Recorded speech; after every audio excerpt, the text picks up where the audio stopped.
Pithapuram TDP కార్యకర్తలతో మాజీ MLA Varma సమావేశం. మీడియాతో మాట్లాడుతూ భావోద్వేగానికి గురైన వర్మ కన్నీళ్లు ఆపుకోలేక ప్రెస్ మీట్ మధ్యలోనే వెళ్లిపోయిన వర్మ అధిష్టానం ఏ నిర్ణయం తీసుకున్నా కట్టుబడి ఉంటాం.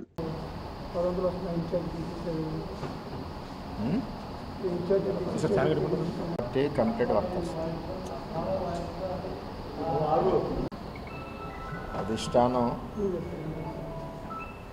ఏ నిర్ణయం తీసుకుంటే ఆ నిర్ణయానికి కట్టుబడి ఉంటాం. అది పిఠాపురం ప్రజలందరికీ తెలుసు. నిర్ణయం పార్టీకి నిలబడాలన్నారు, మనం నిలబడ్డాం.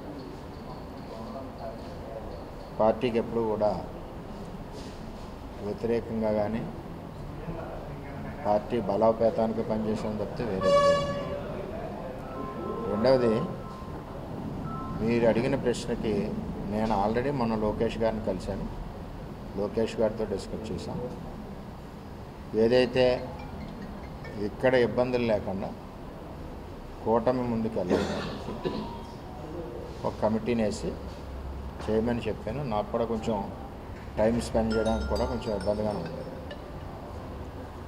చేయండి, నేను కూడా ఒక్కడిని కూడా చేయలేకపోతున్నానని చెప్పి చెప్పడం జరిగింది. దాని ప్రకారం ఈరోజు ఆ ప్రకటన వచ్చింది. పార్టీ నాతో సంప్రదించిన తర్వాతే లోకేష్ గారు ఆ ప్రకటన వచ్చే ముందు కూడా నాకు పల్లా శ్రీని గారు, నారాయణ గారు ఫోన్ చేసి చెప్పారు.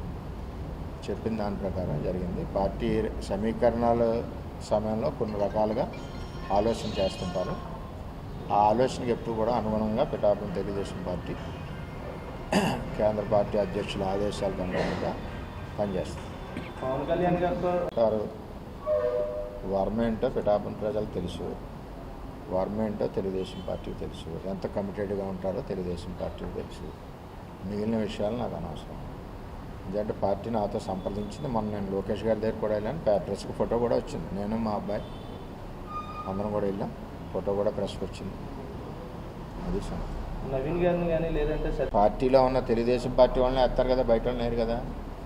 ఎవరినన్నా వేయచ్చు, తప్పేమీ లేదు ఇందులో. నేను ఆల్రెడీ మాట్లాడొచ్చాను. నేను మాట్లాడిన దానికి అనుగుణంగానే కార్యక్రమం జరుగుతుందని కూడా నేను తెలియజేస్తాను. గతంలో మీకు సీట్ లేకపోతేనే చాలామంది కార్యకర్తలు సీటు రాకపోవడం అన్నది కూటమిలో ఎవరికొవరికి నష్టం జరుగుతుంది. 20-30 సీట్లలో నష్టం ఎక్కడ జరిగినా అక్కడున్న పార్టీకి సపోర్ట్ చేయాలి, భరాయించాలి. పార్టీకి సపోర్ట్ చేసుకుని వెళ్ళాలి. ఎందుకంటే కూటమి జగన్మోహన్ రెడ్డి రాకూడదని ఆలోచనతో పనిచేసినప్పుడు కూటమి గెలుపు కోసం ఎవరొకరు త్యాగం చేయాలి, తప్పదు. అదే ఓకే.